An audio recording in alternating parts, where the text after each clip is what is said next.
Hello, I am Gently ASMR, and today I am back with another educational video. This lesson is going to be about the basics of photography. So, the basic functions of a specifically DSLR camera, and just generally how to take a decent looking image.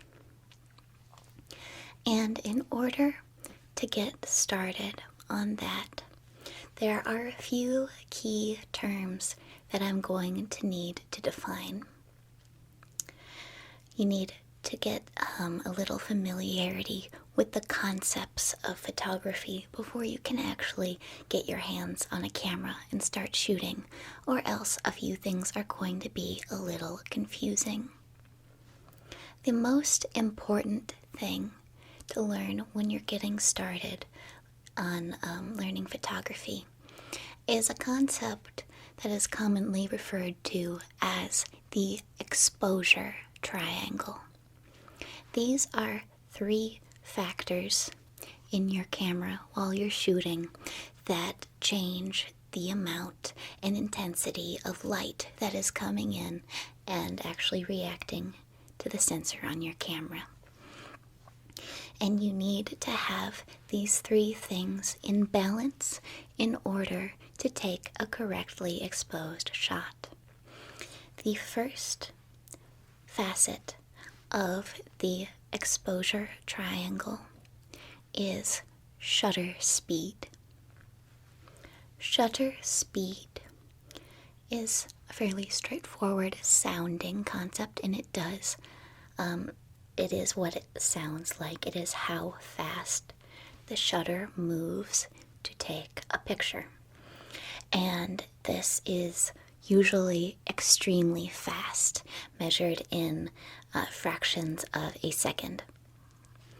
Now, because this process is so fast, it only captures a single moment of light that is in front of it. And that is what you see as a picture. As such, when you have a faster shutter speed, your image is going to, one, have less light captured by the sensor, and two, be more crisp and precise. So something taken with from 1/600th of a second is going to appear to be frozen in time compared to something that just takes 1/60th of a second, which could show some blurring. Lower shutter speeds are how you take in more light in a single shot. So you can have very long exposure. For example, if you want to capture stars, especially shooting stars. And also if you've seen those, the kind of photograph where there's like, it captures a highway, but instead of the cars being represented as individual cars, you just see the streaking light. That is achieved by a very long, slow shutter speed. And that is the first element of the exposure triangle. The next part of the exposure triangle is f-stop or aperture, which are used interchangeably frequently. They do technically have slightly different meanings, but in practice you'll hear those two things interchanged pretty often.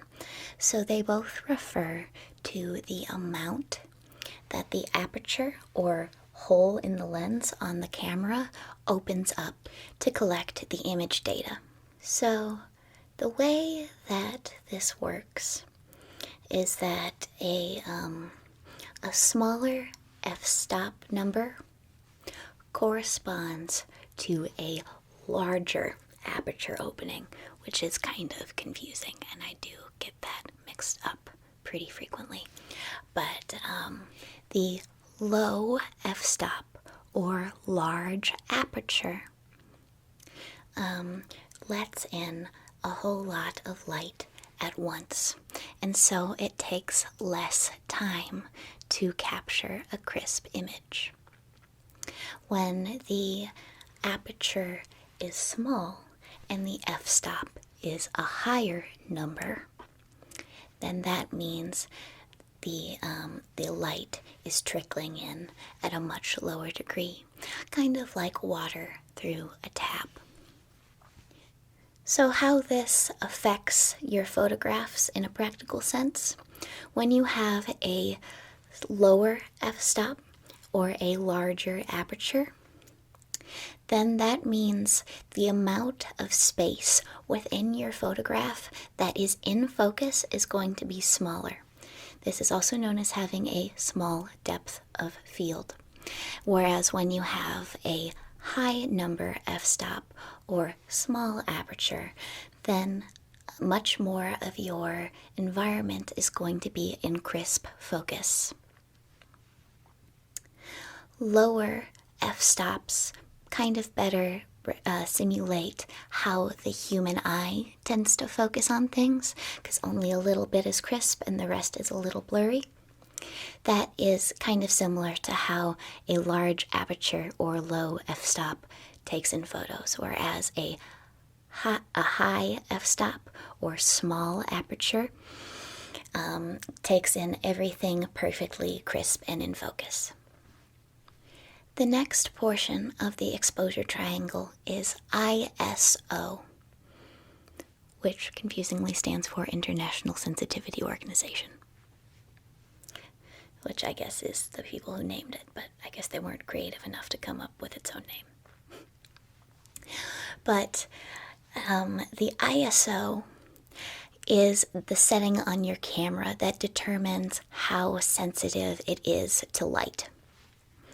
So if you have a very low ISO, like 200 for example, then the light that you will be capturing will be minimal, and also there will be minimal grain on your photograph. So if you are photographing something that is already in very bright, heavy light, it's a good idea to use a low ISO, because otherwise your image will be overexposed. However, if you're shooting in a low light environment, you're going to want a higher ISO. That higher ISO will bring more light to your environment, but also more grain to the image. So that is the trade-off of the higher sensitivity, is that there is a little more entropy to the data coming into your sensor.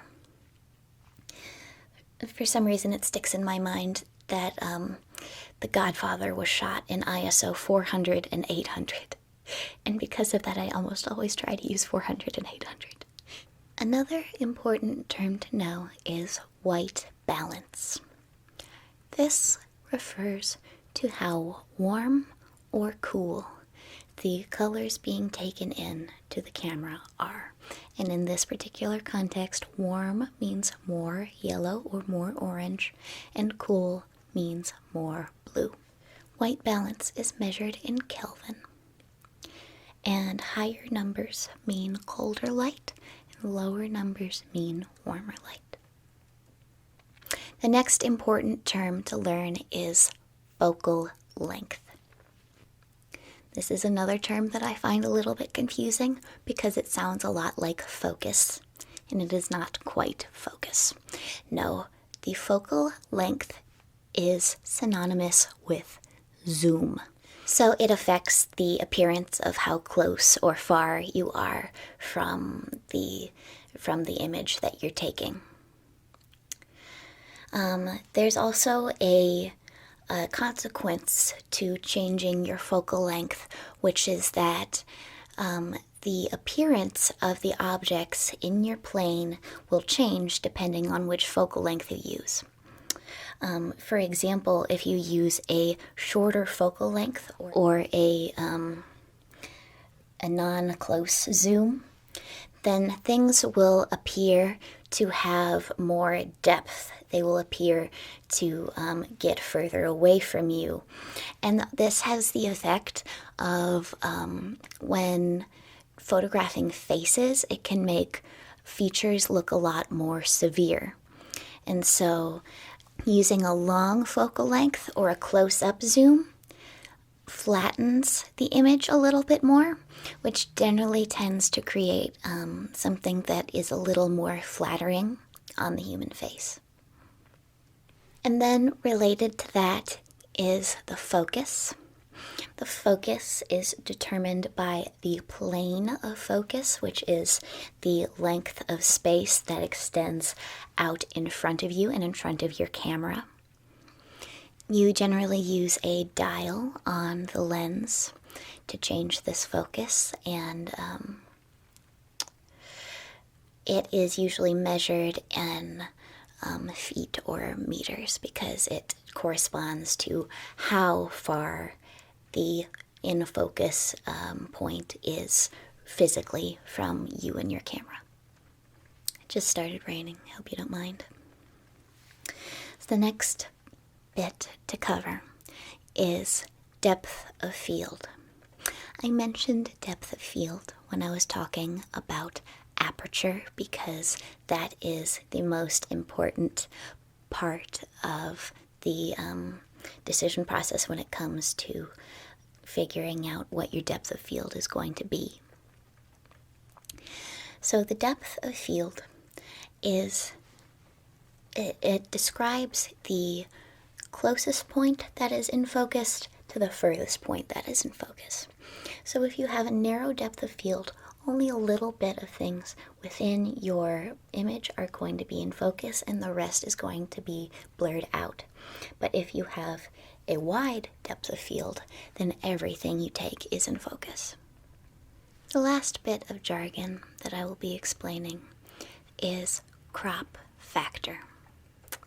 So crop factor refers to the amount of the image that is trimmed as the photo is being taken. In most cameras with compatible lenses, this is pretty minimal. But if you use an incompatible lens, it can be very severe. So it's good to check before you begin shooting what exactly your crop factor is, so you're not disappointed later by a bunch of shots that are way too zoomed in. Okay, so now we can actually get started exploring the camera itself. I'm going to start with the lens first. So, something that all DSLR cameras have in common is that the lens is detachable and replaceable. So if I press this button and scooch it over to the side there, the lens comes right off and can be swapped out for a different one if need be, and then it pops right back on. It's not good to keep lens off of your camera uncovered for very long because that is one of the easiest ways to damage your camera's sensor, which lives in the body right here. So let's get started looking at the lens itself. The features that you'll see on this particular lens, and a quick disclaimer here, is that a lot of DSLR cameras and lenses are different. I'm currently using a Nikon D750 with a AFS Nikkor 24 to 120 millimeter. And so the things that I describe might not necessarily correspond to other cameras, especially of different brands. So what you have here first is the zoom wheel. which affects our focal length. And the focal length is described right here in numbers in millimeters, which is what that 24 to 120 that I mentioned earlier was. And behind the zoom wheel, then there is the focus wheel. The focus wheel goes from infinity to 0.45 meters, which is the closest that you can get to this lens and still have things be in focus. The other controls on this particular lens, there's only 3 other dials. There are not dials, but switches rather. There is the focus mode setting. Currently it is on manual/automatic, and the other setting is just manual. Then there's VR, which stands in this context for vibration reduction. That is turned on. And then there is a setting called normal and active, which I won't pretend I know what that means. So that is every feature, every interactive feature of this lens. So moving on to the body. There's a lot more little bips and bots and buttons on the body of the camera. The most important ones are the on button, which surrounds the button that you use to actually capture right here, which allows you to actually take a photo. To access the exposure triangle related controls, first there is this wheel in the front, and this wheel is changing the shutter speed. So right now it's at 2000, which is fast, and then it goes down to 1600, 1250, 1000, 800, 640, 500, 400, and etc. And then the dial in the back here, that controls the f-stop. And so the lowest f-stop that this one can do in this particular zoom mode is 4. So if I start bumping it up, it goes up to 5, 7.1, 8, 9, 10, 11, 13, 14, 16, etc. So those are the two kind of on-the-fly controls that are just, it's meant, the dial controls of these are meant for you to be able to very easily change them as you are looking at your subject through your viewfinder. And the rest of the controls used in the buttons are generally things that you don't need to change on the fly so much. And that includes the ISO. And you change that by pressing this button and then shifting the front wheel. So this camera goes all the way down to low 1.0, which is the lowest possible ISO that it can manage, and the highest one it can do is high 2.0, which are not measured in numbers, but most ISO is measured in numbers. So for example, there's the highest still numbered ISO is 10,000. So after the ISO, let's check out the other buttons along this row. This affects the image quality. If I wanted to turn up my shooting mode, for example, if I wanted to shoot in RAW instead of JPEG, which is a cleaner and less lossy format, then I would switch the wheel to RAW. And it can also take simultaneously a RAW and JPEG, although that takes up a lot more space. So the button above that these are white balance. So if I switch the wheel, it gives me some predetermined options. It was currently on auto mode, but there's also there's modes like cloudy, outdoors, flash, tungsten. I don't exactly remember all the pre-made names because I tend to just use the numbers. Okay. All right. Let's see. What other features is it useful to know about this little camera? Well, in order to see the things that you've shot so far, you click this little play button, which leads you to a gallery. And then I've got a bunch of ASMR videos that I've shot in the past displayed there. And if I wanted to delete anything on the camera, I would just hit the little trash button right next to it. In order to change the focus mode on the body of the camera itself, which is more important than changing it on the lens, you can take this little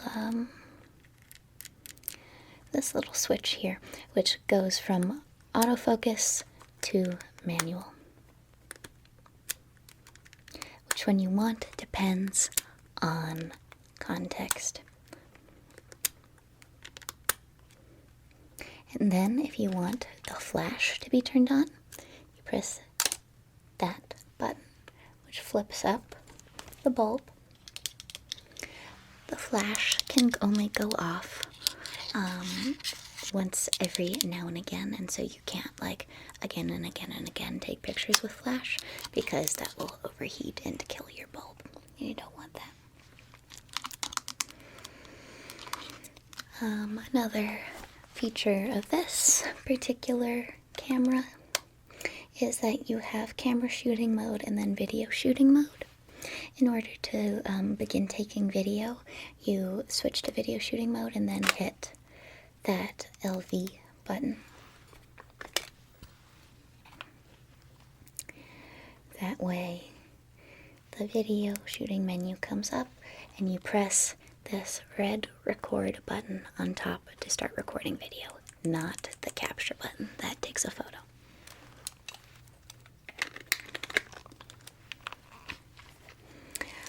Another bit to mention are the shooting modes. The shooting modes are represented in this dial. There's the shooting modes that pertain to the settings, and then there's the shooting mode that pertains to how the image is actually being taken. So the dial on the top with settings like auto and no flash and scene and effects, mostly the important parts of that bit is this MASP, which means manual, aperture, shutter, and program. Manual is what it sounds like. You have to control all the aspects, whereas aperture, you only control the aperture or f-stop, and it automatically adjusts the shutter speed to meet you. On shutter mode is the opposite. You just adjust the shutter speed and automatically adjust the aperture. And program is whatever you've set your settings to be. But it's like an automatic mode. So beneath this top wheel is another wheel right below it with letters on it like S, CL, CH, QC. And so the S there is the standard single shooting mode. It just shoots one photo. And then the C is continuous. So as you hold the button down, it goes and goes. There's the CL means low speed, and the H is high speed. The Q is quiet mode, which just slightly reduces the amount of noise that the camera makes as it takes a picture. And then the last mode is self-timer, which is self-explanatory. Okay, so with the information that we've just learned, how about we take a clear picture? First, we remove the lens cap and switch the camera on. And I think my subject will be the phone that I'm using to record this video. So I will zoom in slightly to capture just the phone. Now I am adjusting the focus wheel so that the phone is crisply captured in my viewfinder. I could also use autofocus for this part if I wanted to. And now I'm going to turn down the ISO so my image is a little less grainy. I'm going to turn down my f-stop as well because I'm in a low light environment and that requires a lot less shutter speed. So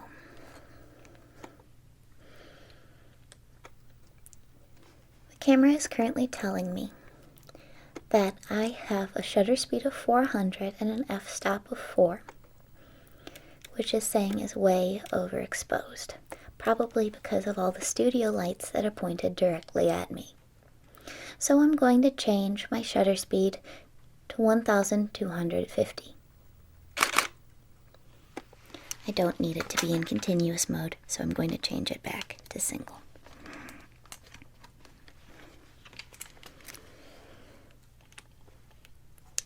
Now I'm going to turn down my shutter speed a little bit because even though the guide is saying that it will be overexposed, I expect in higher shutter speeds my phone will not appear at all. Let's check and see what we got. And there it is. My camera perched gently upon a ring light. Thanks to the lessons that we have learned today. So, I hope that you've learned something from this little lesson. And I hope maybe that I can inspire you to get out and take some photographs. And I sincerely hope that you have a very, very good